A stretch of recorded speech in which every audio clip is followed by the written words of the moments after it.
Isang buwan na palang nasa Pilipinas si Daniel. Pero ngayon lang nagpakita sa amin. Kanino siya umuwi?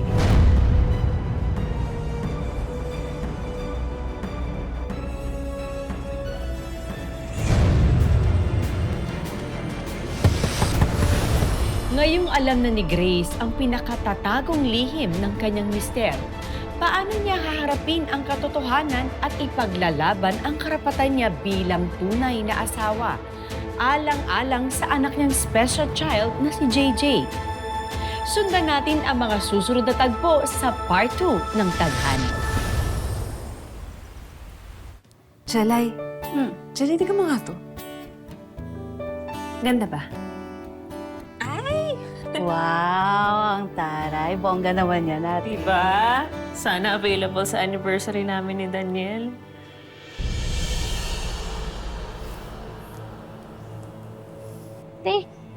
Tanong lang. Ano bang nakain mo at naisipan mo mag-renew kayo ng wedding vows ni Kuya? Matagal na kasi naming plano to. Ang sabi ko nga sa sarili ko noon, okay na ako na sa West kami kinasal kasi doon lang naman yung inabot ng budget namin eh. Pero naisip ko rin na siguro kaya ako nag-overthink at saka kinakabahan itong mga nakaraang araw kasi kulang pa kami sa basbas ni Lord. Gusto kong ihatid niya ulit ako sa altar. Yung formal na tsaka may basbas na ng simbahan. Mukhang mahal yung venue nyo, ate. Kaya ba ng budget? Kakayanin. May natabi naman akong sarili kong ipon. Tsaka gusto ko rin kasing maramdaman namin ulit ni Daniel yung na-feel namin nung una kaming kinasal.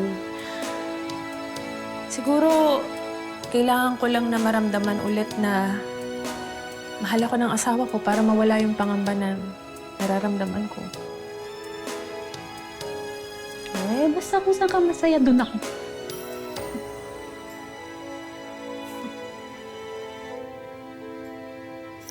Ay, excited na ako.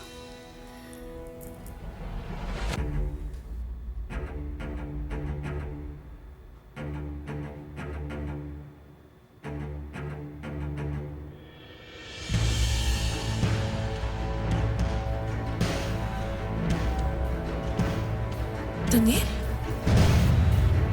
Chalay, tingnan mo, di ba si Daniel yan?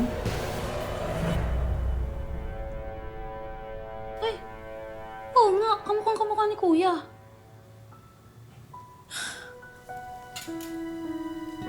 Kaya pala, isang buwan siyang hindi nagpakita kaagad sa amin. Kasi pinaghahandaan niya pala to. Tapos ako itong, ang dami-dami kong iniisip na masasama sa kanya. Ay, naku. Di ba, babawi ako sa kanya. Jelly, pwede bang ikaw na muna yung sumundo kay JJ sa school? Sige ate. Bakit? May plano ako. Hi, good afternoon, ma'am. How can I help you? Mag-settle lang sana ako ng remaining balance for a suit. Sure po. Ano pong pangalan? Daniel Estrella. Daniel Estrella? Yes. Ma'am, nasettle na po yung payment ng suit. Kakabayad lang po ng soon-to-be wife niya. Paano nangyari yun? Ako yung asawa niya.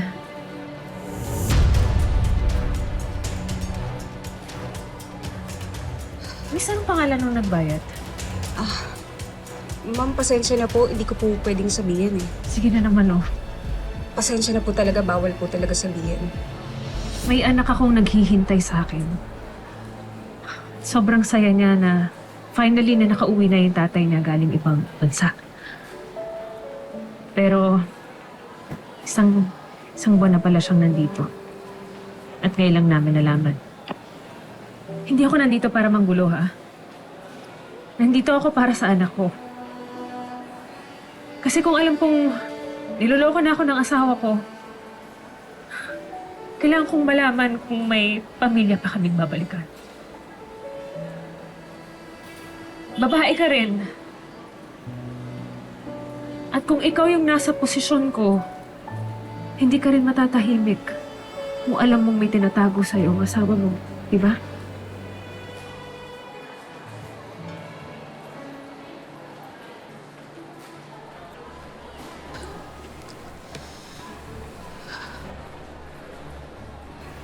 Settle na po ang payment ni Miss Selena. Selena? Selena Andrade? Opo. Sila po yung magkasamang nag-final fitting po dito kahapon.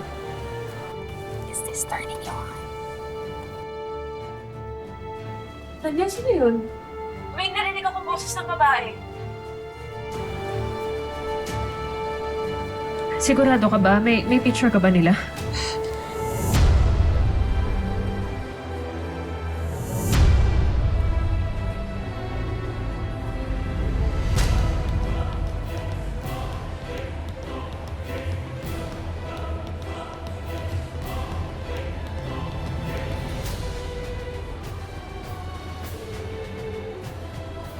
It looks expensive. Nice necklace. Bigay ng asawa ko. Oh, I see. It looks very familiar.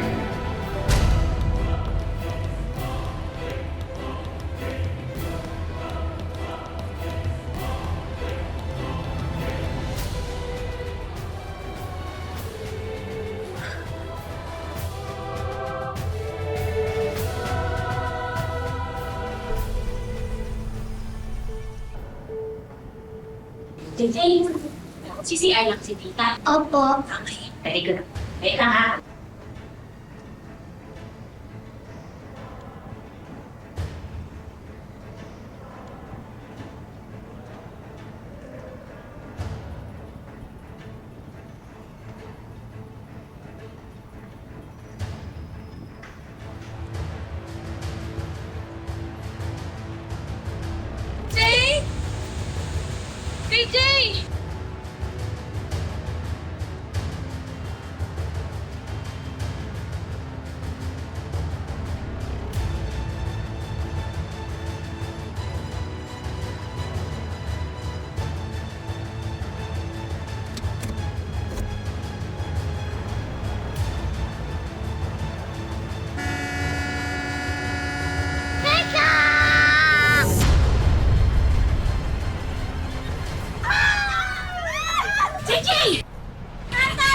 JJ! Ano nangyari sa'yo? Diyos ko! Is everything okay? JJ, are you okay? You should be careful. Sandali lang ho, paano mo nalaman pangalan ng pamangkin ko? School ID niya. You know, next time, guard your kid better. A lot of things can happen in the blink of an eye. Kasi lahat ng oras may sasagip sa kanya.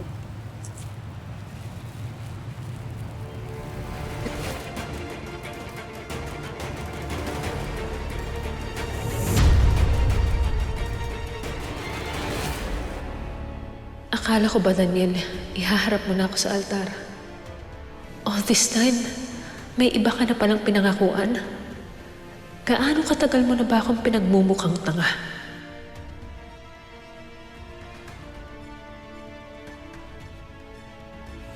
Mami, Hi, baby. Mami, sad ka ba?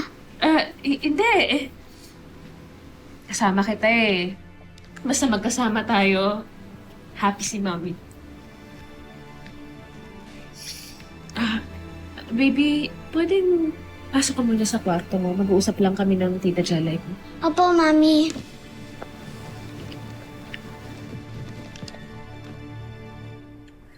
Ate, ano nangyari?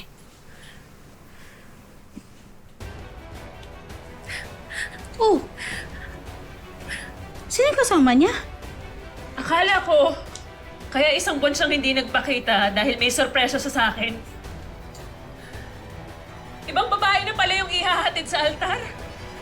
Yung walang yan, magpapakasal na sa iba. Ito yung babae kanina sa school. Ano ibig ko sabihin? Kanina kasi sa eskwelahan ni JJ, muntik masagasaan yung bata. Tapos Tapos, lumapit siya sa amin. At ang nakakatakot alam niya yung pangalan ni JJ bago pa man din kami makapagkakilala sa kanya. Paano niya nalaman yun? Ikakauwi lang ni Selena galing abroad. Hindi ko alam, Basta ang sabi niya, nakita niya daw sa ID. Which I doubt kasi naka-jacket yung bata kanina.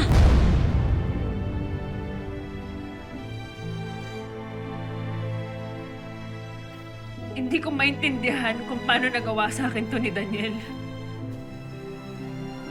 Lahat ng pwedeng trabaho, ginawa ko para sa pamilya. Kahit malungkot sa New Zealand, tiniis ko lahat. Pagod, pangungulila, nag-ipon ako ng husto. Nagpakasagad ako sa pagtitipid. Lahat ginawa ko para sa pamilyang to. Pero basahan ang palang tingin sa akin ni Daniel. Yan si Kuya Daniel, lahat ng damit niya papakain ko sa kanya bago natin siya palayasin. Hindi. Hindi natin siya palalayasin. Anong hindi?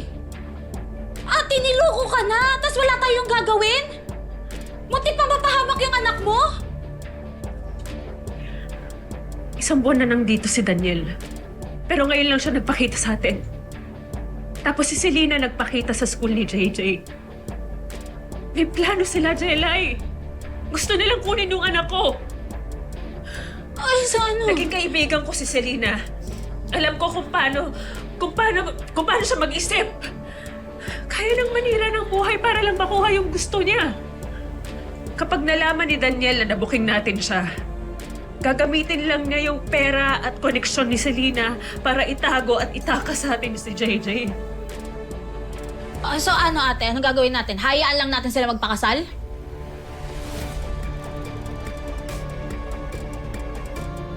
Pero kung aantayin natin ang mismong kasal, may ebidensya tayong pangahawakan para makulong sila.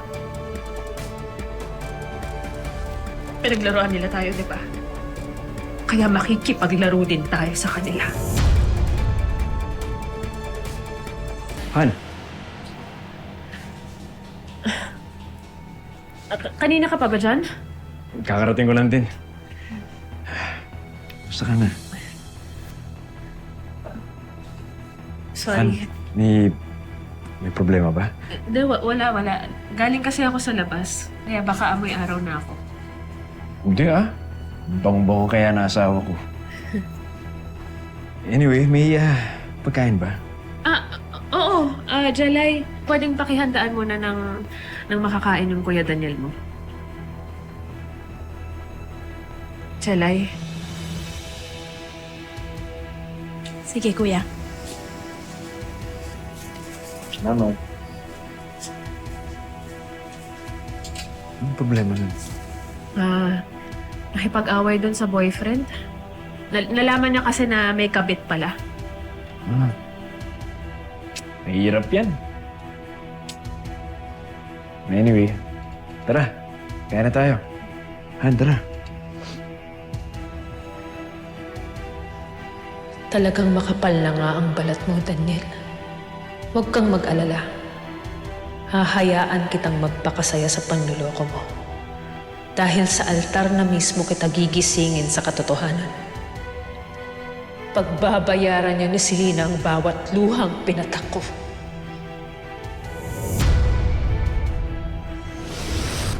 Hanggang kailan kakayanin ni Grace na magpanggap na wala siyang kaalam-alam sa mga nangyayari? Matunugan kaya ni Daniel na booking na pala siya ng kanyang asawa?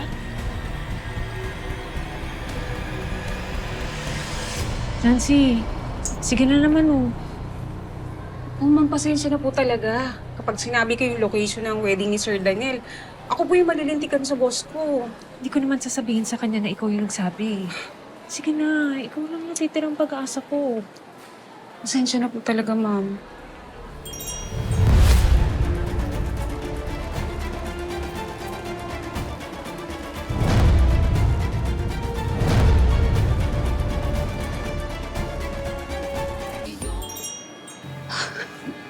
Ma'am, dito muna po kayo.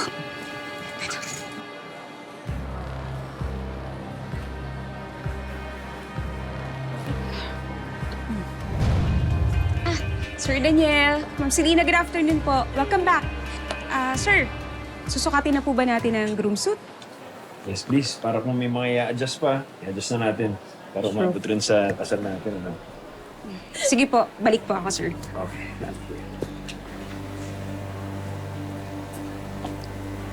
Sige na. Sigurado ba tayo sa ginagawa natin? Baka may makatulog din sa PSA ko. Illegal to ginagawa natin. Baka masyado natin minamadali eh. Don't worry. Who's gonna find out? Tsaka isang tawag ko lang dun sa contact ko sa loob. Burado na yung marriage certificate ninyo ni Grace. In the eyes of the law, you're single. Clean slate. Tsaka wag mo na akong tatanungin kung sigurado ba ako, Daniel. Because when Liam left me, you picked me up. When I was about to end it all, you saved me. Kaya lahat-lahat gagawin ko para sa atin.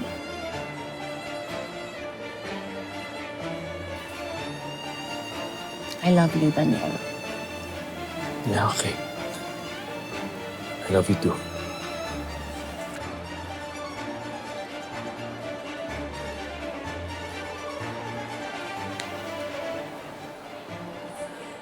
Paano naman kami ng anak mo, Daniel? Sino ang magliligtas sa amin sa impyernong iiwan mo?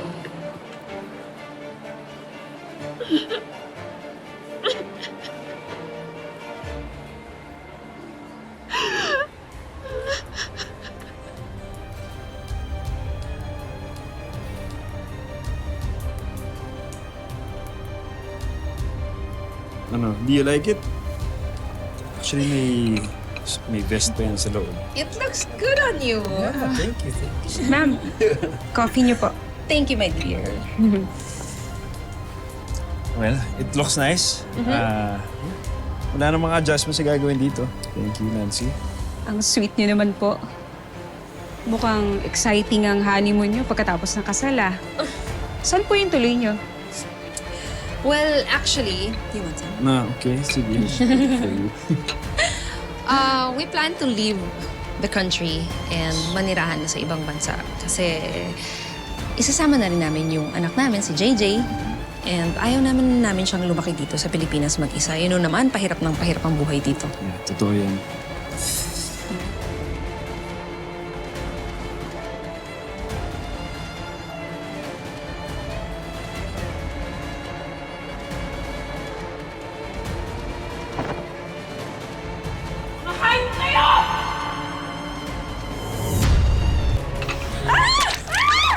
Grace! Grace! Hayop na yan! Grace! Grace!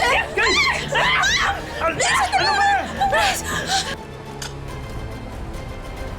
Papatayin ko yan!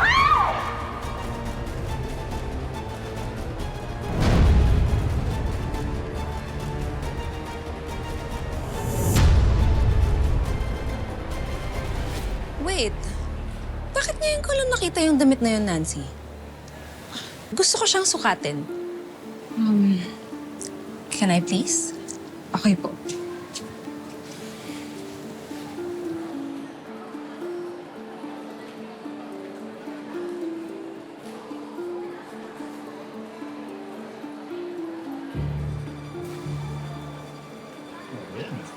It looks nice. No? Yeah. I want to try it on. Ma'am, I want to try it on. huwag po, ma'am. Bakit? Kasi hindi bagay sa silhouette niyo, ma'am. Tsaka baka malas po sa kasal eh. Baka magtampo yung gown niyo. Pag tumingin po kayo sa ibang gown, so kayo rin. You know what? You're right. Hindi ko na siya susukat. Okay lang. It's okay. lang. Maganda naman yung Yeah. version mo. Thanks for holding it for me. Ma'am, saan nga po pala ulit yung kasal niyo? Nabanggit niyo po na parang somewhere in Subic. Yes, sa rest house ng family ko, Casa Serenidad. Casa Serenidad.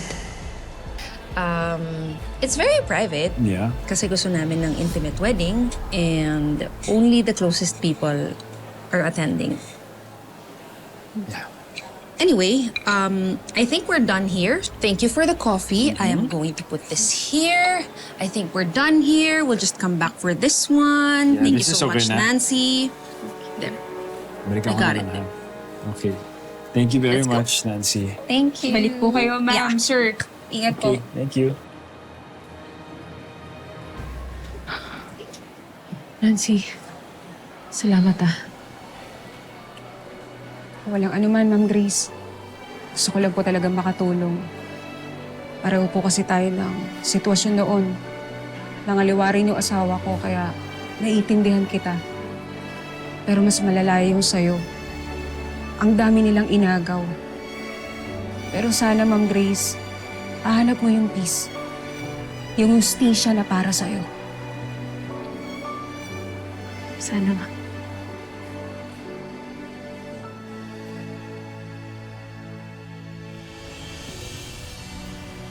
Han, mamayang hapon nga pala, aalis ako papuntang Subic. Meron kasi kaming mandatory safety orientation ng in-applyan kong foreign logistics company. Kailangan ko kasi puntahan yan eh. Pwede kayang sumama ako? Kasi ang tagal na natin hindi nakakapag-relax na tayong dalawa lang, di ba? Ganon. Si JJ, may pasok siya. Okay lang babantay yun. sa kanya. Si Jelay naman nandyan eh. Kaya niya na yun. Sandali lang naman eh. Sige, sure. Talaga? Oo, sige. Ayun, sige. Sige, magre-ready na ako mamaya. Okay.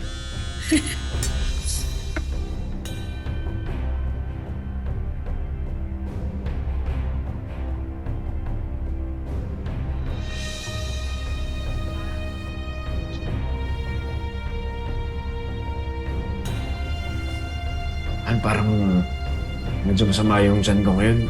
Okay lang pupunta akong CR mo. Okay, sige. Mabilis lang ha. Sige, wait lang.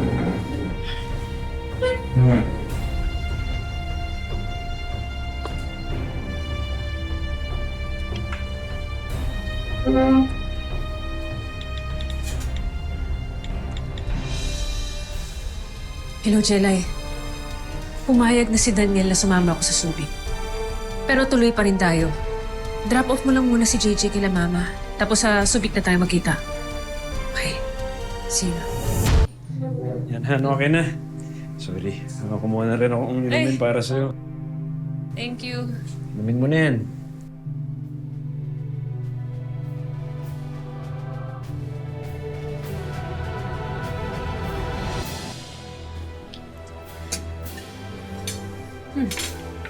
Oh, ba't ikaw hindi ka pa kumakain? O nga, no? Sige, kaya na ako. Ano ka muna? Tinapay ka muna, oh. Oh, pwede. Ano? Okay ka lang? Oh! Ano nangyari? Medyo nahilo lang ako. Nahilo? Oh, sige, higa ka muna. Pahinga ka muna. Eh kung hindi mo talaga kayang sumama sa Subic sa akin, pwede naman next time na lang. Hindi, sama ako. Sama ako.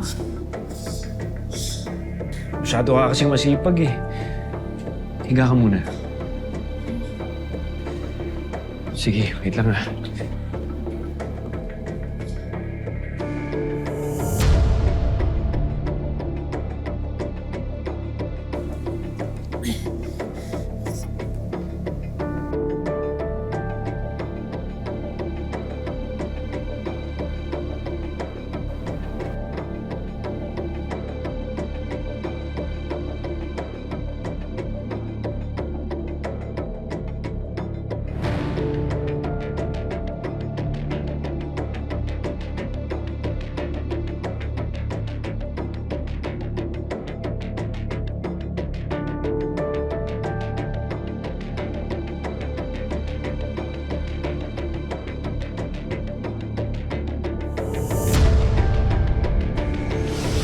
Mapapatawad pa kaya ni Grace ang panloloko na ginawa ng kanyang asawa? Abangan ang mga sagot sa susunod na Sabado sa huling bahagi ng ating kwento. Tsaka nababagay. Nakakainis dahil ngayon, kasal pa rin sila ni Daniel. Alam mo ba yon, ha? Samantalang ako, andito, naghihintay, mukhang tanga. Sumaiwan ka dyan. JJ? Daniel, anong ginawa mo sa anak ko? Saan mo siya dinala? I'll prove to DSWD that you're unfit as a mother. Pinapabayaan mo lang yung anak natin. Ibalik mo sa akin ang anak ko.